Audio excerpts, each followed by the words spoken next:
Welcome back to Tariq Amba Podcast and Videocast. I'm your host, Solomon Kabriye.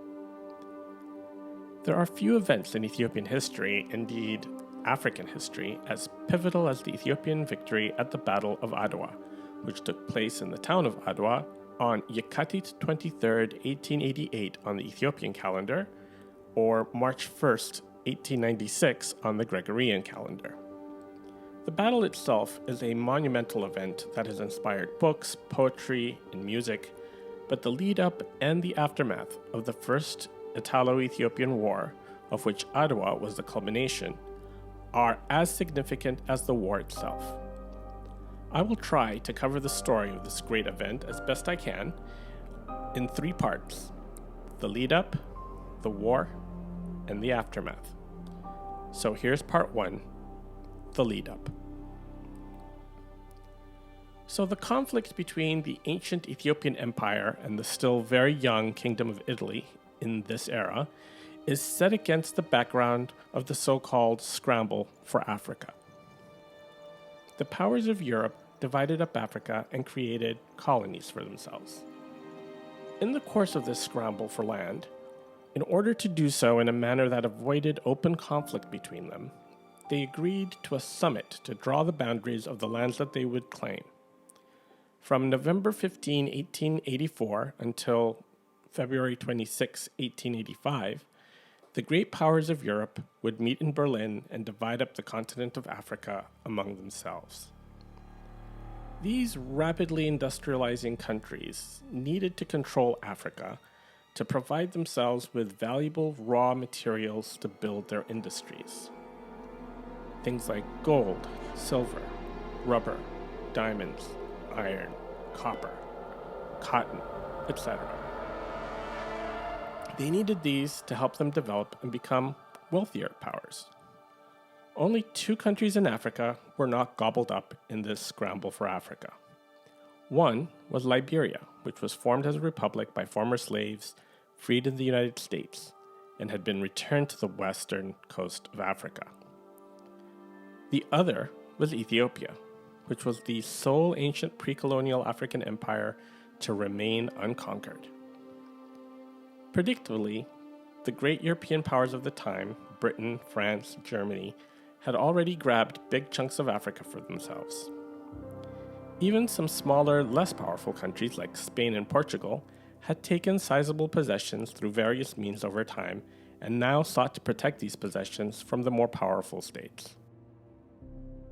With his country unwilling to enter into a colonial adventure, even the King of the Belgians, Leopold II, was able to gain a massive realm the size of all of Western Europe, which he called the Congo Free State, as his personal possession.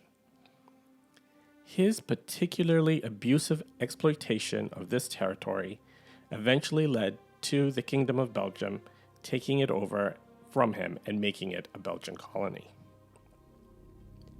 Italy was a latecomer to the scramble and got relatively smaller and poorer pieces of the pie for itself.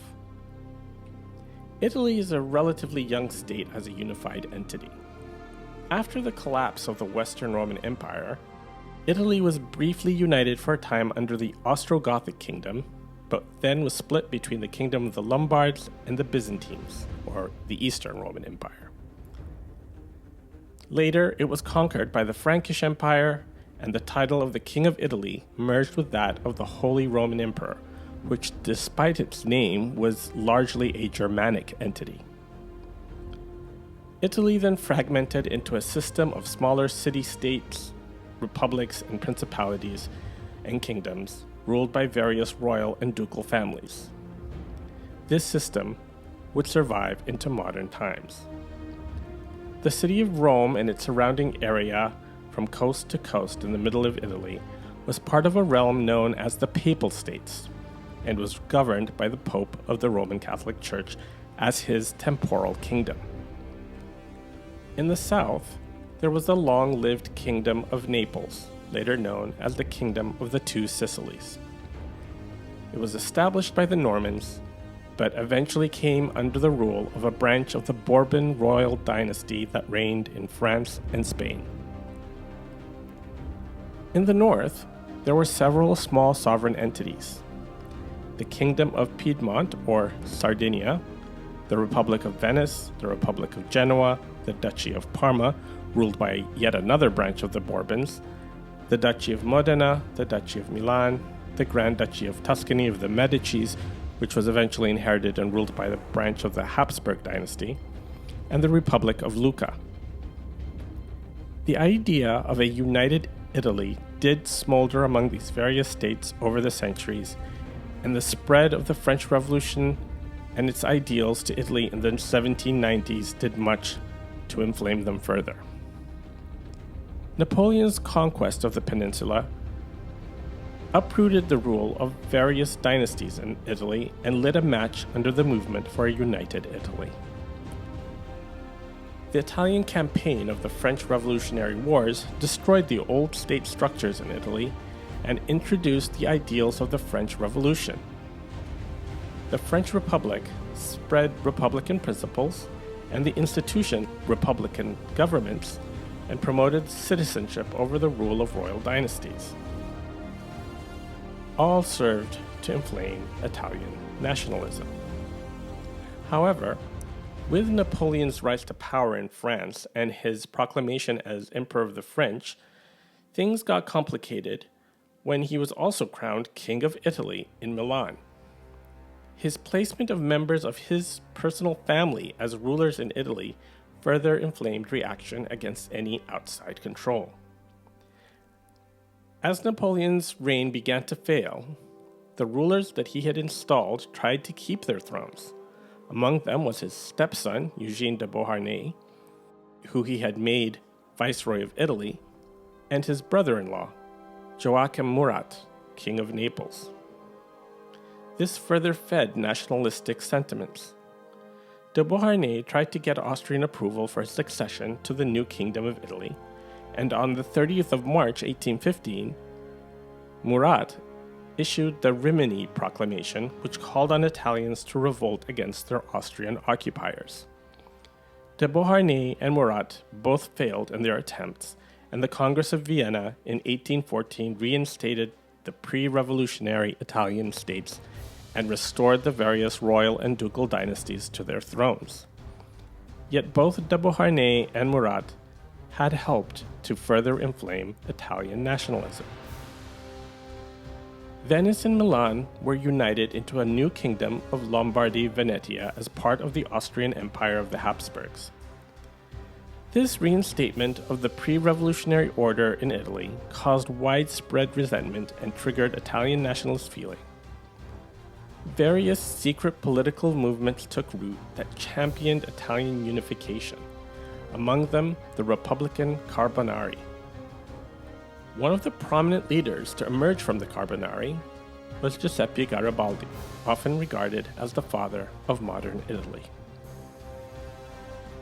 In the 1830s, a movement known as the Risorgimento began under the leadership of Giuseppe Garibaldi and others, which led to the uprisings that gradually united the various Italian states into a single country for the first time. Virtually every Italian state experienced some kind of revolutionary or rebellious event that had unification of the peninsula as part of their goals during this period. The Second War of Italian Independence began in April 1859 when the Sardinian Prime Minister Camillo Benso Count Cavour found an ally in French Emperor Napoleon III, who, interestingly, was the nephew of both de Beauharnais and Murat. Napoleon III signed a secret alliance with Sardinia, and Cavour provoked Austria with military maneuvers that eventually led to war in April 1859. After a rather lethargic attempt at thwarting the Sardinians, the Austrians capitulated and Sardinia annexed Lombardy in 1859. Sardinia soon occupied and annexed the Grand Duchy of Tuscany, the Duchy of Parma, and the Duchy of Modena on March 22, 1860. In May of that year, Garibaldi landed with a force in Sicily and raised a rebellion against the king of the two Sicilies, Francesco II, that quickly spread across the south. The king of the two Sicilies was defeated at Gaeta, and the Kingdom of Italy came into existence as a united country in 1861 under Victor Emmanuel II of Sardinia. In 1865, the capital of Italy was moved from Turin to Florence, and the first Italian parliament was assembled there. Then, in the following year, 1866, Italy allied itself to Prussia and took advantage of the Austro-Prussian War that year to seize Venetia from Austria. In 1870, the Papal States became the last to be conquered by the Risorgimento movement, and the city of Rome became the capital of Italy. Pope Pius IX retreated into the Vatican Palace and its surrounding part of the city, which was all that was left of the old Papal States, and declared himself the prisoner of the Vatican. Rome was proclaimed the capital of Italy a year later in July 1871. The Kingdom of Italy and the papacy would, as a result, have a frigid relationship for many years afterwards. So, as Italy had only just come into existence and was a new country, it was late in getting involved in the scramble for Africa. It did manage to eventually take over Italian Somaliland, Eritrea, and eventually Libya. Italian Somaliland was established in 1889 after Sultan Yusuf Ali Kenadid entered into a treaty with Italy, making the Sultanate of Hobyo an Italian protectorate in 1888. And then his rival, Sultan Osman Mahmud, signed a similar agreement for the Jajartine Sultanate a year later. By then, Italy was establishing its colony of Eritrea as well. During the time Italy was being formed as a nation-state, a troubled period in Ethiopia known as the Zemene Mesafint was coming to an end. The Zemene Mesafint period was a time when the various rulers of different parts of Ethiopia had been fighting against each other for power and dominance, while the reigning emperors were largely powerless ceremonial figures enthroned in the castle compound in Gondar. Emperor Theodros II had ended that by overpowering the regional rulers, deposing both rival emperors Johannes III and Sahle Dingle, and being crowned Emperor of Ethiopia himself in 1855. Theodros II consolidated the power of the monarchy and laid the groundwork for a strong central authority in the empire. Emperor Theodros earned the enmity of many of Ethiopia's regional lords in this process, and many rose in rebellion against him. He also earned the enmity of the British by imprisoning the British consul Cameron and all Europeans in Ethiopia because Queen Victoria had not sent a timely response to a letter he had sent her. The British sent a large expeditionary force to Ethiopia to free these prisoners and defeated Emperor Theodros II at Magdala in 1898. The emperor committed suicide rather than endure the humiliation of capture. The story of Theodros II will be covered in more detail in another episode, but suffice it to say, just as Italy was going through the tumult of the Risorgimento, Ethiopia was enduring the upheaval of the end of the reign of Emperor Theodros II. In 1870, when Italy became fully united, the Emperor of Ethiopia was Tekle Georgis II, who would lose his throne in the following year to his brother-in-law, Johannes IV. A young Roman Catholic monk from the Lazarist order, Giuseppe Sapetto, was preparing himself in Cairo for missionary work. He was dispatched by his order in 1837 into Ethiopia for missionary work. He lived for a time at Adwa and became an ardent advocate of European penetration into the region. He initially championed French interests. After 1866, following the political unification of Italy, he sought to develop Italian influence instead of French interests. As the Suez Canal neared completion, he began to visualize the establishment of a coaling station and port of call for Italian steamships in the Red Sea on their way to and from the Far East. Sepetto went to Italy and convinced King Victor Emmanuel II and the Italian Foreign Ministry of these ideas. In the autumn of 1869, while Ethiopia was in the throes of instability caused by the struggle for the imperial throne between Tekle II and his brother-in-law Dejazmach Kasa Mircha, the future Johannes IV, Father Sepetto, together with Admiral Alfredo Acton, was sent by the Italian government to the Red Sea coast to choose a suitable port and arrange for its purchase. Father Sepetto paid a small deposit to the Afar chiefs at Asab Bay in return for their promise to sell their territory to him on his return. It is very unlikely that these chiefs understood that Sepetto and Acton were meaning to establish a foothold for an Italian colony, and probably thought this was just a private business enterprise as they were representing it to be. Meanwhile, the Italian government had been in touch with Raffaele Rubatino, whose company was planning to establish a steamship line through the newly opened Suez Canal and the Red Sea to India. It was agreed that the company would pay for the territory at Asab in its own name and with its own fund, but should undertake to use it in the Italian national interest.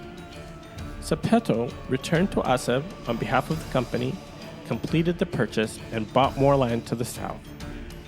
By March 1870, an Italian shipping company had thus become claimant to a chunk of territory at the northern end of the Bay of Asab. A year later, in July of 1871, Dejazmach Kasa Mircha had won his struggle with his brother-in-law Tekle II and mounted the Ethiopian throne as Emperor Johannes IV. However, he apparently did not make serious note of the Rubatino Company's activities in the Asab Bay area until the Italians began to actually settle on its land there in 1880. 2 years later, the Italian government formally took possession of the nascent colony from its commercial owners. In 1881, Muhammad Ahmed in Egyptian-ruled Sudan declared himself to be the Mahdi. The Mahdi is the prophesied Islamic leader who would come to herald the Last Judgment. He inspired a large following, and he raised a massive rebellion and toppled the Egyptian administration in the Sudan and trapped a very large portion of the Egyptian army in the south of the country with no way to get back to Egypt. Egypt's British ally turned for help to Johannes IV of Ethiopia. Egypt had earlier inherited the port of Mis'uwa from the Ottoman Empire and had used it as a base to attack Ethiopia twice, in 1875 and 1876, but had been roundly defeated at the battles of Gundet and Gura, respectively, by Johannes IV. Therefore, Egypt needed the good offices of Britain to approach Johannes IV for a way out of their Sudanese predicament. Emperor Johannes IV had trusted the British since they kept their word and left Ethiopia after defeating Theodorus II at Magdala. This trust would prove fateful for the future. The British sent Admiral William Hewitt to Ethiopia, and Egypt sent Mason Bey to negotiate an agreement. They were received at Asmara by Ras Alula Ingida, Johannes IV's governor of Merab Mellash, who represented the Emperor of Ethiopia. The three negotiated, and an agreement was then presented to the Emperor at Adwa, and the fateful Hewitt Treaty was signed there on June 3, 1884. Ethiopia agreed to allow Egypt to withdraw its trapped army from Sudan through Ethiopian territory to Mis'uwa.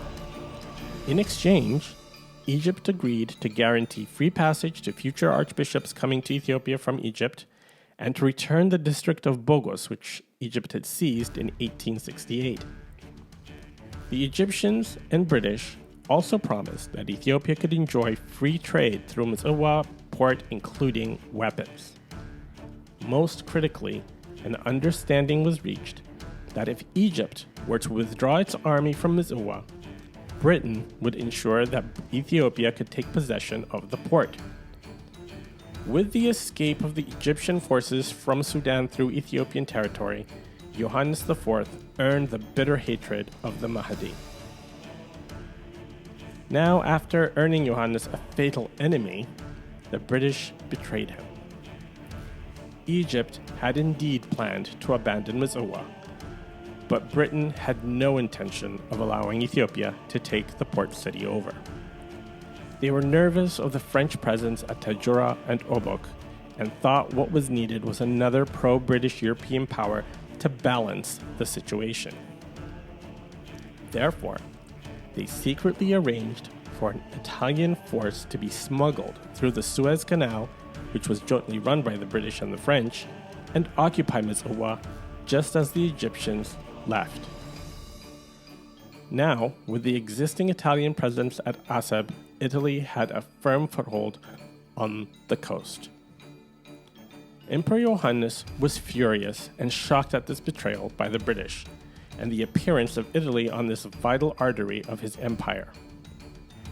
Menelik, king of Shoa, who was preparing to rebel against Johannes IV and was negotiating an arms deal with the Italians, was also shocked to hear this.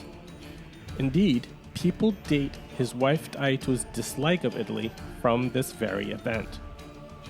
According to Chris Prouty's book, Empress Taitu and Menelik II, Ethiopia 1883 to 1910, the Italian diplomat engaged in discussions with Menelik, Count Pietro Antonelli, assured Menelik that Italy was a friend to Ethiopia and would be much better holding Asab than the French or the British, who were, in his words, treacherous. Antonelli spoke Amharic well, had ingratiated himself with the Shoa nobility, although Menelik's wife Taitu, according to Prouty, remained resentful of the taking of Mis'wa and suspicious of Italy's motives. So his words fell on fertile ears. Taitu must soon have felt justified, though, as the Italians did not satisfy themselves with just Mis'wa and Asab, but began to encroach on neighboring territories like the port of Zula. They also occupied the town of Saati in the highlands, giving an excuse that they needed a cooler, temperate rest station away from the fetid coast. Yet they fortified the town, which immediately was seen as a hostile act. The Italians clashed several times with Ras Alula, Johannes' governor of Melash, most notably at Dogali, which is located between Saati and Mis'wa, and where 430 Italian troops were killed and 80 wounded on January 26, 1887. Johannes IV was all at once faced with the Italians encroaching on the north, the Mahdists attacking in the west, and the kings of Shoa and Gojam rebelling against him at the same time to his south. Johannes confronted the Italian fortifications at Saati, but then suddenly withdrew to put down the rebellion of the kings of Shoa and Gojam.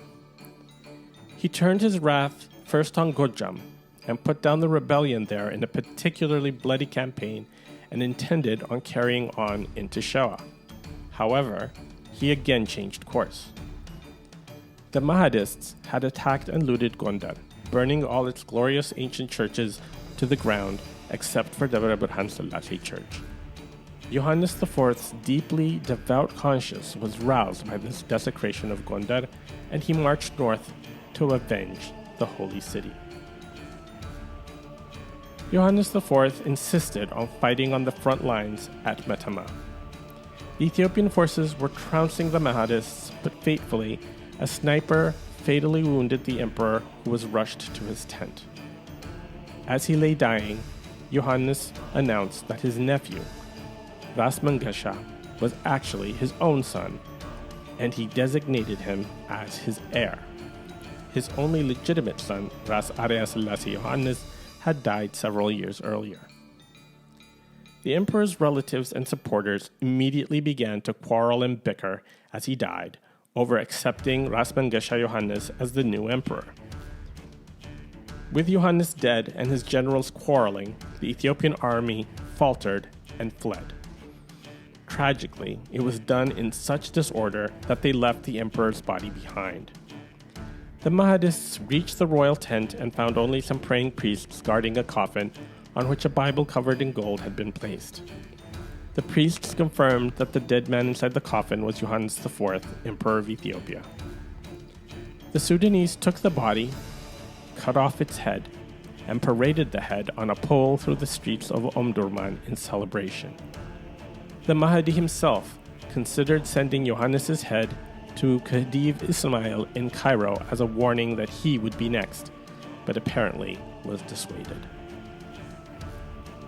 When Emperor Johannes IV was killed in March 1889, and his supporters began fighting each other over and whether to accept Ras Mengesha as his heir, the king of Shewa was proclaimed as Menelik II, King of Kings of Ethiopia, and nobles from across the empire flocked to his banner.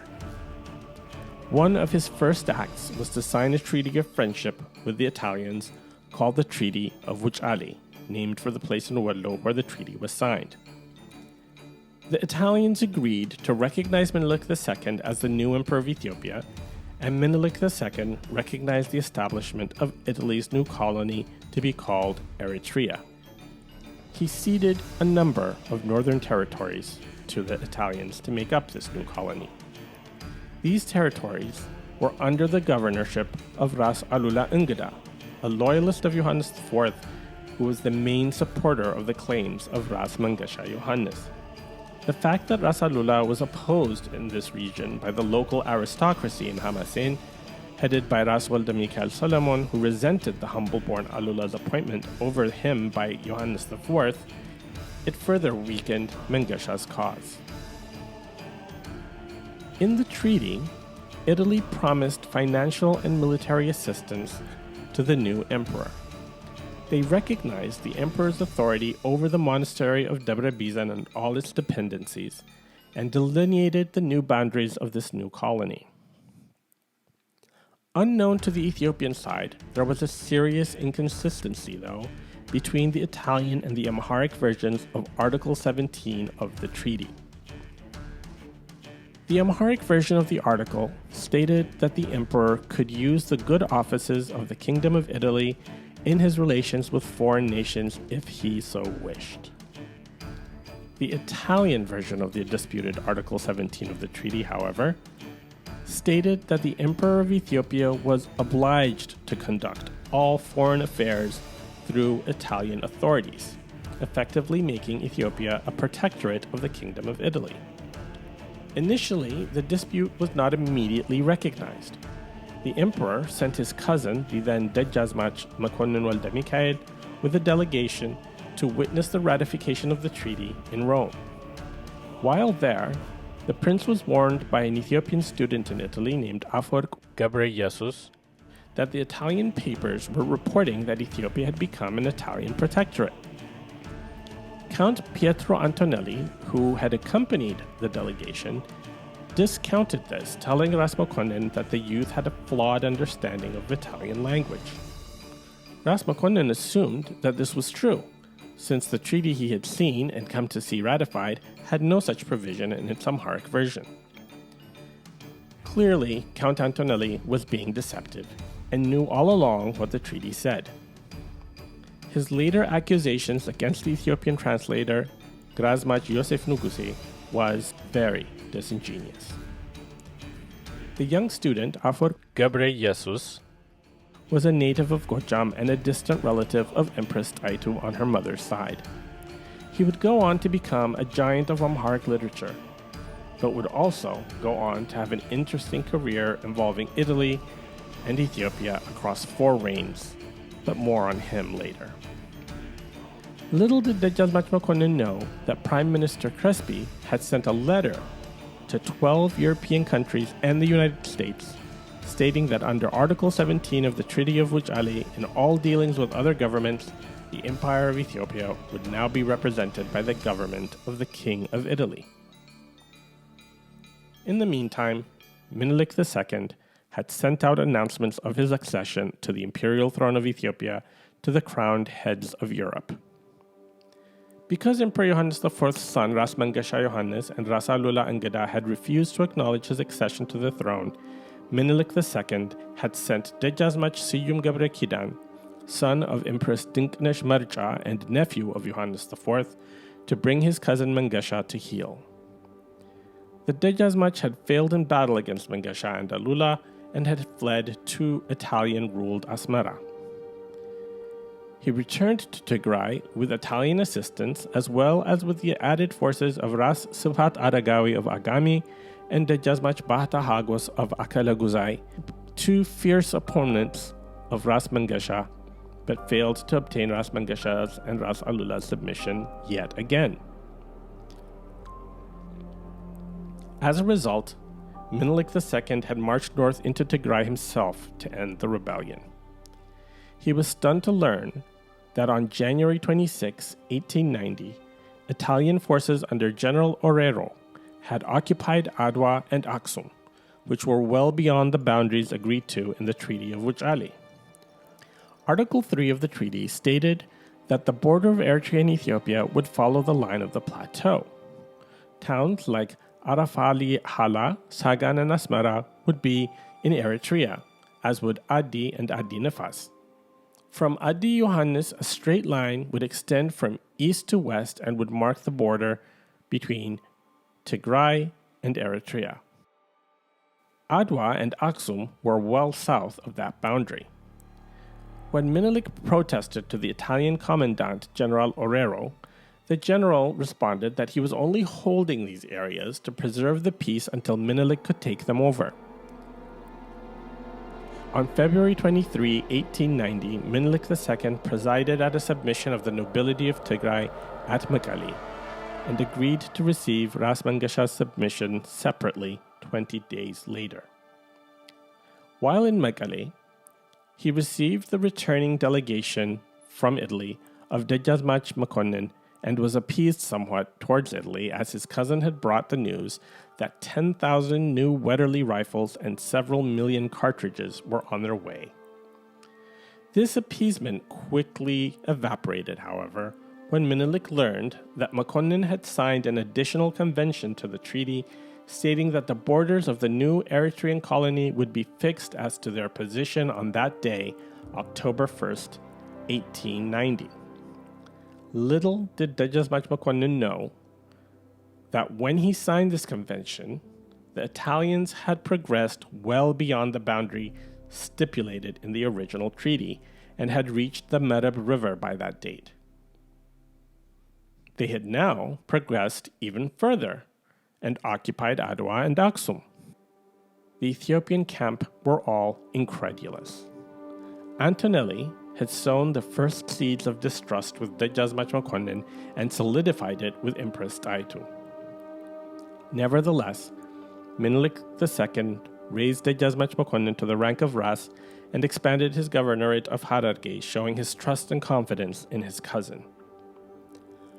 According to Chris Prouty's book, on July 9, 1890, Count Augusto Salimbeni presented his credentials as the new Italian resident minister to the court of the Emperor of Ethiopia. He had previously served as an engineer building the Temsha Bridge for the King of Gojam, Nugus Tekle Haymanot. He had been hand-selected by Count Antonelli as the best choice to replace him from those Italian nationals then resident inside Ethiopia. Salimbeni was thoroughly familiar with Ethiopia. While having left his devoted wife in Italy and maintaining a correspondence with her, he also kept an Ethiopian woman by whom he had a daughter. However, according to his writings, it seems Count Salimbeni had no inkling what an explosive situation Count Antonelli and the Italian Foreign Ministry had placed him in. Things started very badly in this diplomatic posting for Count Salimbeni. It was the rainy season, and there was a downpour. 3 hours from the palace at Ntoto, where Menelik was to receive him, Salimbeni decided he needed to change into his diplomatic frock coat and plumed hat for his ceremonial arrival. However, when he climbed back onto the back of his mule, the animal reared up and threw him to the ground, smearing him from head to foot in mud. Salim Beni wrote darkly in his diary that this was a bad omen. The official that was sent to receive him with a large force of ceremonial troops and escort him to the palace was none other than Grazmat Joseph Nugusi, one of Menelik II's secretaries and an interpreter of French who had worked on translating the Treaty of Wuchale with Antonelli, and had accompanied Ras Makonnen to Italy. A mud-soaked Salim Beni arrived at the Intonto Palace and handed the emperor his diplomatic credentials. Salim Beni expressed in his diaries his disappointment in the poor accommodation he was provided with, and even gossiped that Grazmat Joseph blamed Empress Taitu for his poor reception. It seems her resentment of Italy had grown stronger. Salim Beni spent the following days marshalling his arguments to convince Emperor Menelik to accept the Mereb-Belesa line as the border with the Italian Eritrea. He planned to argue that this was necessary for Italy to keep restive Tigray in order, and that also Prime Minister Crispi had already informed the Italian parliament of this border, and it would be embarrassing for him to walk that back. He also rather foolishly decided to dangle the threat that if Italy were to back Ras Mangasha Johannes, he would give them the border they wanted. He wrote in his diary that Italy should exploit the rivalry between Tigray and Shoa to achieve its goals. He also offered a bribe of 1,000 Maria Theresa thalers to Grazmat Joseph to get him to convince Menelik II to accept the Mereb River border. Salim Beni stayed away from the court for 3 days as a form of diplomatic illness to express his displeasure at his accommodations. But he decided that was enough and arrived at the palace with the gift of 2 Martini carbines, a Belgian elephant gun, and 2 dogs, which Menelik had asked for. He also hand-delivered 2 letters from crowned heads of Europe, Queen Victoria of the United Kingdom and her grandson, the German Kaiser Wilhelm II. These letters were addressed to Emperor Menelik II of Ethiopia to acknowledge the emperor's message of accession that he had sent them earlier. The letters were sent off to be translated while the emperor and Salim Beni discussed bridge building and other engineering feats which were of great interest to both of them. Prouty write that the letter from Queen Victoria contained a time bomb which Salim Beni was unprepared for. The interpreter, Gabriel Gobena, had asked Salim Beni for his help in translating the letters from the Queen and the Kaiser, but Salim Beni declined as he did not feel up to it. Perhaps if he had, he would have been better prepared for the explosion that was to follow. Queen Victoria, in her letter, acknowledged Menelik II's succession to the imperial throne of Ethiopia and his desire to send envoys to Britain and his request to purchase and import weapons. However, she noted, "Inasmuch as the Italian government have notified us that by treaty concluded on May 2nd, 1889, the Emperor of Ethiopia consents to avail himself of the government of Italy for the conduct of all matters with other governments, we shall send to our friend, the King of Italy, copies of your Majesty's letters and our reply." It was basically telling Menelik, "Thank you for your letter, but you really should have communicated with me through the King of Italy, since the King of Italy has told me he is now protecting you." Unlucky for him, it was Dr. Traversi, Salim Beni's deputy, who was present and not Count Salim Beni when the full impact of Queen Victoria's letter hit. He who had fancied himself a friend of the emperor and his wife for his years of medical service in Ethiopia was shocked at the anger that erupted and was directed at him. Traversi would write that he did not expect to be treated like a dog. The empress was especially apoplectic with rage. Salim Beni was immediately summoned and had a difficult session with the emperor, who told him, "This country is mine, and no other nation can have it. I thought we had settled everything when I put my seal on the treaty ceding territory to you, which you asked for. Then, when I was no longer poor and had become emperor, I gave you all of Hamasin. Now you want even more?" Salim Beni was perplexed. He had been steeling himself to push for Italy's preferred border, but was now faced by a whole new, unexpected issue that was complicating the border as well. He asked Yosef Nuguse why the emperor was so angry about Article 17, and if he was so against that provision, why had he signed the treaty? That was when Yosef Nuguse told Salim Beni that the Amharic version did not require the emperor to use the good offices of Italy in his dealings with Europe, but only said he could if he so wished. Alarmed, Salim Beni realized he had never seen the Amharic version of the treaty and asked Razmach Yosef for a copy. Realizing the discrepancies, Count Salim Beni became dismayed. He did not think that the Italian Foreign Ministry would ever believe him, and he blamed Pietro Antonelli for putting him in this predicament. He honestly thought that this was a translation mistake. It seems more likely that it was a deliberate move on the part of Antonelli and the ministry to dupe the Emperor of Ethiopia into a protectorate. Although Antonelli had warned him not to trust Menelik's Swiss advisor Alfred Ilg, the deeply disillusioned Salim Beni ignored this warning and confided in Ilg. Ilg told him with such a discrepancy the treaty was worthless and the Ethiopians would never accept a foreign government's so-called protection. Salim Beni was unaware that Menelik had learned that the Italian general Orero had approached Ras Mangasha Johannes and tried to make an independent deal with him over the Mereb River boundary.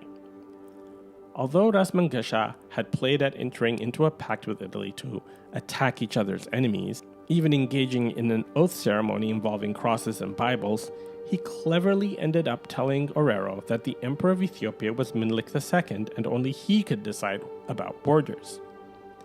Orero then rather treacherously informed Menelik of his talks with Ras Mangasha.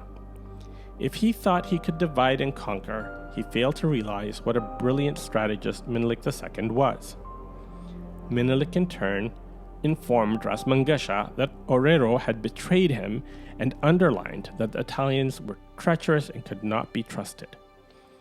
Ras Mangasha was furious, and every shred of respect that he had had for the Italians evaporated. He then secretly informed the emperor about all the negotiations the Italians had attempted with him. The emperor and the empress were also aware of the gifts and bribes that the Italians were handing out so liberally to people like Razmach Yosef.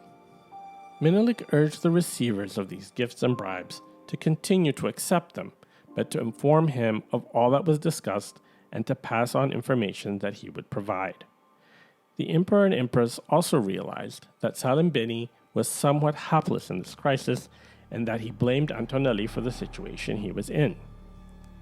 They also strongly believed that this was not a mere translation mistake, but a deliberate swindle engineered by the Italian government. Orero's conduct with Ras Mangasha now raised their bile.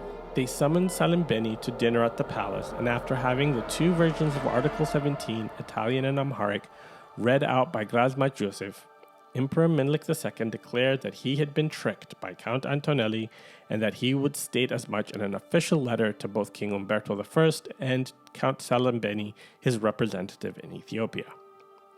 It was an official dressing down and something Salim Beni had never expected he would have to deal with. Things were about to get much more uncomfortable for Salim Beni. It was at this point that he received a month-old letter from Prime Minister Crespi that the Italians had raised their flag over Ausa in the Afar lands due to movements of the French around Tajura and Obok on the coast. When he tried to inform the Emperor and Empress of this, he had to drop the subject as Aitu rose from her seat in fury and walked out, while Menelik quietly and menacingly simply stated, "Ausa is mine." Menelik II then composed two letters to the King of Italy, only one of which he showed to Salim Beni. The letter that Count Salim Beni saw concerned the border, stating that Antonelli had assured him Italy only wanted a place with a fresh climate for its soldiers stationed at unbearably hot Mazowa, yet Italy had taken progressively more and more land. Even after a boundary had been agreed to, Italy had seized yet more land. He said, The lords of Tigray protested to me, how can you let them take that country which we kept at the price of our blood fighting the Egyptians? He incredulously quoted Salimbeni as saying that a border demarcation cannot be done until the king of Italy was granted a border on the Meta-Belesa river line. Menelik finished saying, I know such words could not come from your mouth, as Rasmakonin spoke highly of your royal character. I await with impatience the resolution of this border issue. Salimbeni was scandalized by this letter addressed to King Umberto and thought it insulting. Salimbeni responded with a condescending letter to the emperor about how Italy could not just stand by and allow the people of Tigray to starve, and that it had a responsibility to take over the land up to the Meta River and feed the people, and keep the land secure. Little did he know that Menelik had also sent that second letter that he had not shown him, that bluntly demanded that King Umberto notify all European powers that Italy had made a mistake in regards to Article 17 and there was no protectorate over Ethiopia. Perhaps had he seen that letter, Salimbeni would have realized that the situation was beyond saving. Count Salimbeni would write that the pride and independence of Ethiopians are so profound they completely prevented them from accepting Italy or anyone else as their protector. In a ciphered telegram sent to the Italian Foreign Ministry, Salimbeni admitted that he had been unable to stop Menelik from sending letters to the major world powers stating that Italy had misinformed them about its relationship with Ethiopia and that there was no protectorate. He was also alarmed that the emperor had appealed to the people to contribute towards setting up funds to pay off the financial debt owed to Italy, and that the outraged people of the country were paying up to do so. He was also deeply alarmed by the arrival of Leon Chefneuf from France, bringing 16 rapid-fire mobile cannons with him. Count Salimbeni and Dr. Traversi convinced Menelik to let Traversi travel to Italy to try and resolve the issues and free up the large arms shipments stuck at Assab. But little did they know, Count Pietro Antonelli had already been dispatched from Rome to try and save the unraveling treaty he had negotiated. Not only that, but Prime Minister Crispi had hardened his stance and had given a speech in Turin on November 18, 1890, in which he stated that Italy needed more land in the region on which to settle her excess population, and soldiers must be sent to protect these settlers. So in fact, when Dr. Traversi reached the coast, he received orders to turn around and join Antonelli on the trip back to Addis Ababa. An increasingly embittered Salimbeni told Menelik that Antonelli's arrival indicated a loss of confidence by the Italian government in Salimbeni, and that he was considering informing Rome of his resignation. Count Antonelli arrived on December 17, 1890, and was received by the emperor and empress. Antonelli bore a condescending letter from King Umberto, which stated that Italy had only occupied Tigrayan territory because Menelik had failed to secure the province right away, and that Italy had every intention of favoring Menelik on the border. They also made the false claim that Rasmakonin had been in agreement when they notified the powers of Europe of Article 17, and that he agreed that Italy should look out for Ethiopian rights and privileges in Europe. The letter asked Menelik to have more faith in Italy. Antonelli disarmed Menelik on the loan interest by admitting that because the lira was paying 5 to the thaler, Menelik had made a great bargain on the guns he had purchased. Antonelli then decided to attack Grazmat Joseph Nuguse, blaming him for the mistranslation. Both Emperor Menelik II and Empress Taitu rejected that allegation. Menelik became so worked up, he lost his voice. Antonelli proposed that he would undo the implications of Article 17 provided the emperor promised not to accept a protectorate from any other power. Menelik instructed him to put the proposed amendment in writing. Antonelli and Salimbeni presented the new proposal in Amharic on December 23, 1890. It stated that in the event that Ethiopia might ask for a protectorate, she would give preference to Italy. Emperor Menelik stated unequivocally that he would have nothing to do with an amendment such as that. The Empress was even more emphatic, saying that she hated war but would prefer war over this. Menelik II proposed his own version. This version stated, Italy makes it known that the Empire of Ethiopia is not its protectorate, and the Ethiopian emperor will refuse any other power such a declaration. That was not enough for Antonelli. Over the following week, Count Antonelli tried to convince Menelik that if he humiliated Italy in this manner, he would be hurting himself, as Italy was his best friend in Europe. Ras Mokonnin arrived from Harar on January 14, 1891, and the discussions became a little calmer. Ras Mokonnin rebuked Count Antonelli for speaking too forcefully with the emperor, and Antonelli began to regulate his behavior a little bit more. Count Antonelli cancelled the freight cost of the guns Menelik had purchased and agreed to pay for the grain that Menelik had ordered from abroad to feed famine-struck Tigray. He also agreed that Gura and Digsa would remain on the Ethiopian side of the border. Agreement on the border seemed within reach. Article 17, however, remained a thorn. When Antonelli tried to claim that the Italian text could not be changed without Italy losing dignity, Empress Taitu retorted angrily, "We too must maintain our dignity." On January 31st, Antonelli gave Salimbeni the letter of recall that he had brought with him, dismissing Salimbeni from his post as minister to Ethiopia. Salimbeni then submitted the letter to the emperor the next day, and Antonelli also announced that he too would have to leave, as Menelik had shown him he had no confidence in him. Menelik II then appeared to soften and offered to accept Antonelli's wording for the reformed Article 17. Salimbeni and Antonelli withdrew their recalls and went back to Salimbeni's house in glee. Later, they would be even more overjoyed when they received a codicil to the treaty from Ras Mokonnin with a message that the emperor had agreed to let the wording of the treaty remain as it was, and that Ethiopia would call on Italy for help in foreign affairs, not through force, but out of friendship. The Italians celebrated, and Antonelli gleefully signed the Amharic codicil and asked for a copy to be sent to him for translation to Italian. However, 2 days passed with no Italian translation coming from the palace, or no copy for them to translate. So, on February 3rd, Salimbeni decided to try and translate the Amharic version himself. To his horror, he realized that the Ethiopians had tricked Antonelli into signing an Amharic document that abrogated Article 17 and declared it rescinded.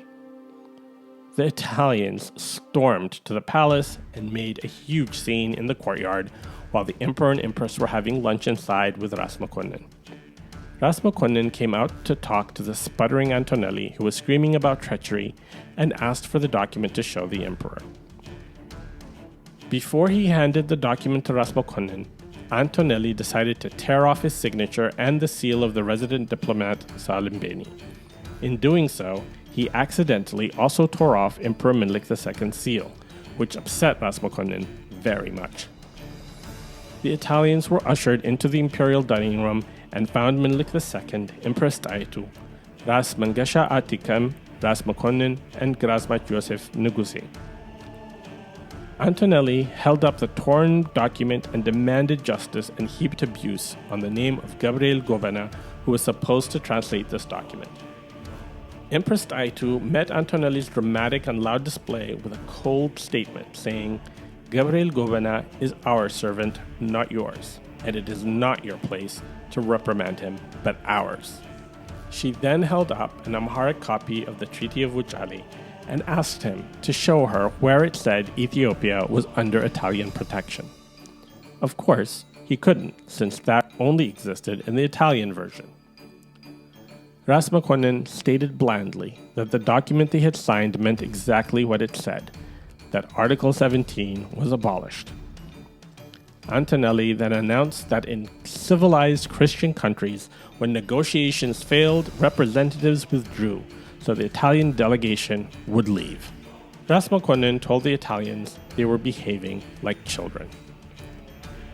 The audience of dismissal was held at 8 a.m. on February 11, 1891. Empress Taitu was conspicuously absent from the audience.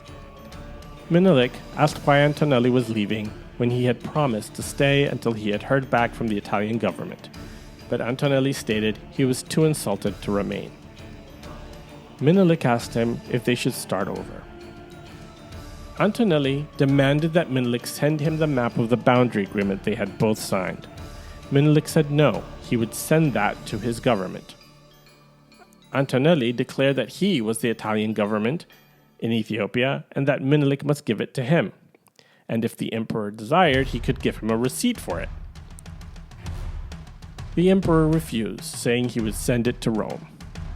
Antonelli proclaimed that the maps henceforth had no value and he considered them stolen from him. He then lectured Menelik on the diplomatic practice in civilized countries and threw down the ultimatum that Italy would remain on the Merab River, defend Article 17, and make no financial concessions. Menelik replied, "Gudillam," which roughly translates to, "So be it." Count Salimbeni returned to Italy and spent the following years trying to justify his efforts in Ethiopia. He was briefly sent back to Ethiopia to Harar in 1892 to work on the repayment of the Italian loan and to try to convince Ras Makonnen to relent on Article 17. He settled his half-Ethiopian daughter in the Lazarus mission in Harar before returning to his wife in Italy. He committed suicide in July 1895, just months after the death of his wife, just before war between Ethiopia and Italy broke out. Dr. Traversi returned to Ethiopia twice more to negotiate, but was met with ostentatious coldness. In February 1893, Ethiopia announced that it had finished paying off the Italian loan and was introducing its own currency. Dr. Traversi delivered the 2 million cartridges that had been ordered years earlier and was infuriated that Ethiopians dared to require him to demonstrate that they were still in working order after the year and a half that the Italians had delayed in delivering them.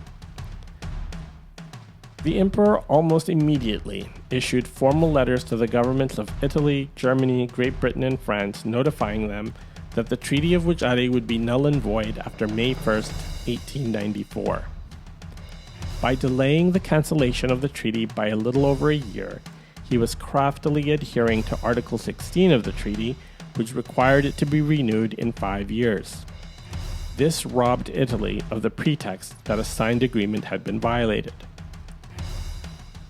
With his debt fully paid and his ammunition delivered, Menelik II had no further need to bear the arrogance of the Italian diplomats. When Colonel Federico Piano arrived to replace Traversi in 1894, Menelik received him with the lower part of his face covered with his netala shawl as a sign of displeasure and asked him when he would be leaving. Piano responded, "Whenever your majesty wishes." Menelik II replied, "Why don't you leave with Dr. Traversi tomorrow?" Thus ended all diplomatic contact between Italy and Ethiopia. Traversi and Piano wrote a recommendation that Ethiopia be isolated diplomatically and deprived of all European contacts. Coinciding with the departure of Colonel Piano and Dr. Traversi and the formal nullification of the Treaty of Wuchale was the arrival in Addis Ababa of Ras Mangasha Johannes and Ras Alula Ngida with a force of 6,000 soldiers to formally make submission to Menelik II as Emperor of Ethiopia. Ras Mangasha, universally acclaimed to be a very handsome man, was a widower, his wife Toabich, daughter of Ras Mangasha Tikam of Agomeder, having died in childbirth. Now, Empress Taitu grabbed this chance and quickly married him off to her niece, the beautiful Wezero Kefewede, daughter of her brother Ras Weli Betul. This dynastic marriage helped in consolidating Menelik's hold over the north. His conciliation with Ras Mangasha, however, drove Ras Welde Mikhail Solomon of Hamasin and Ras Subhat Aragawi of Agami into rebellion and seeking support from the Italians in Asmara. With the break with Italy, France and Russia quickly jumped in to thwart Italian hopes of isolating Ethiopia with enthusiasm. Russia had entered the fray when Vasily Mastrov visited Menelik II for the second time in October 1891. This time, he brought a letter from Tsar Alexander III along with 509 cases of gifts which included weapons, scientific instruments, and photographic equipment. His delegation included his wife Anna and 2 Russian Orthodox priests who were there to seek affinities between the Ethiopian and Russian Orthodox branches of Orthodoxy. Menelik II wrote back to the Tsar asking for Russia's support against Italy and its deception over Article 17. Rasmakonin also sent a letter addressed to the Russian Emperor asking for arms and artillery instructors. He said in his letter, "The West Europeans and their desire for new land have encircled us. They have crossed our borders to deprive us of our freedom, and we have heard there is no Orthodox kingdom other than Moscow." It was the beginning of a long affinity between Russia and Ethiopia. In 1895, just as the conflict with Italy was heating up, an official Russian mission led by the respected explorer Professor Alexander Elisev, a distinguished man from a prominent Moscow family, headed to Ethiopia from Russia. Second in command was Dr. Zhivagin, a military doctor with the rank of captain, and third was Nikolai Leontiev. Again, there was also a Russian priest, Father Ephraim, and numerous servants and interpreters. Nikolai Leontiev, the third in command, was a 34-year-old lieutenant in a reserve unit who had been expelled from that unit for not honoring his gambling losses.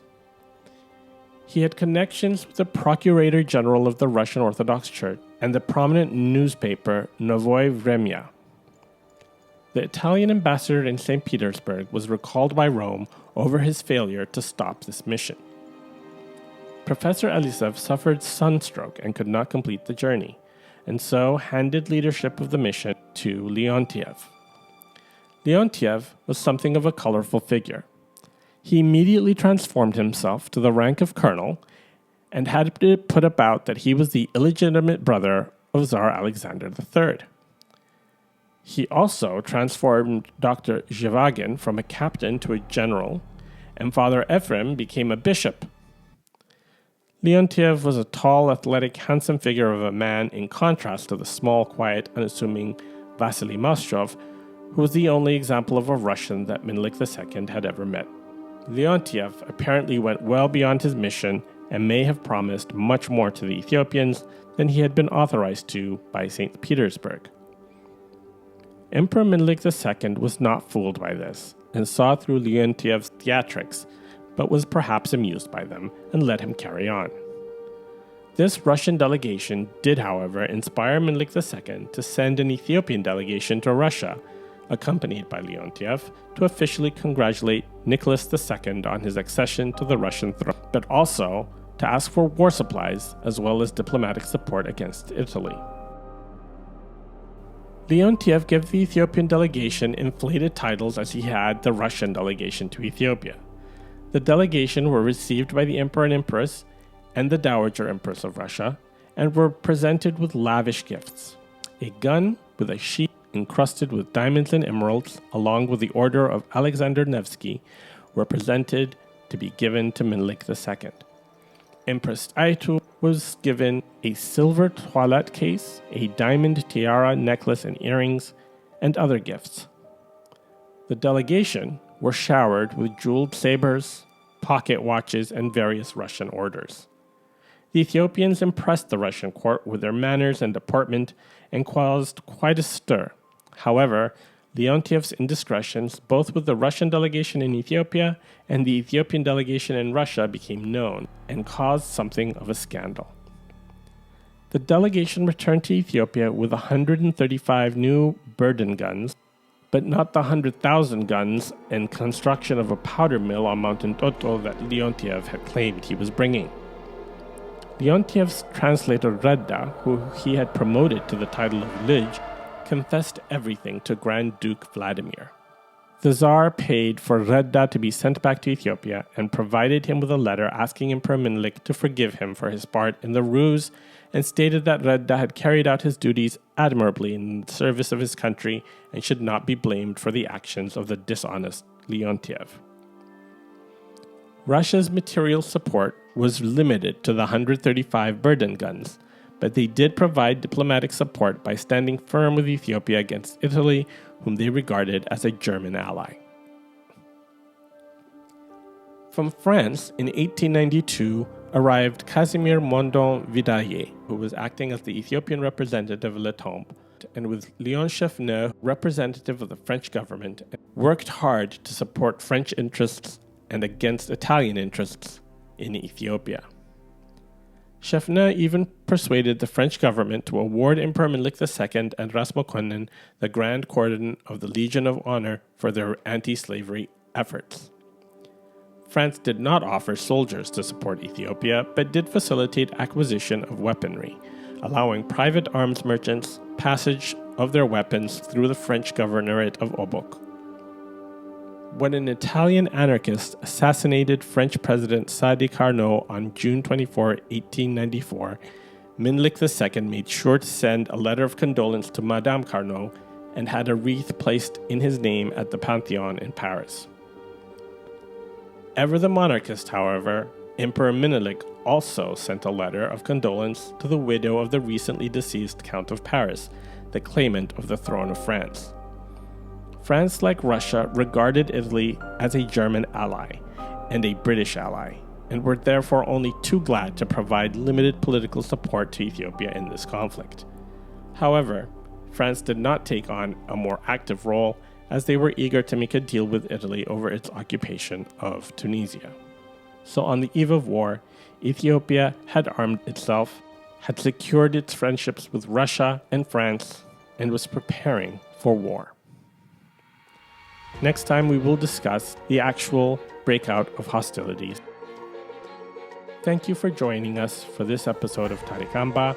Please follow us on social media, on Facebook, Twitter, Instagram, and visit our website, www.tarikamba.com, and send any questions to solomon@tarikamba.com. Thank you. Until next time.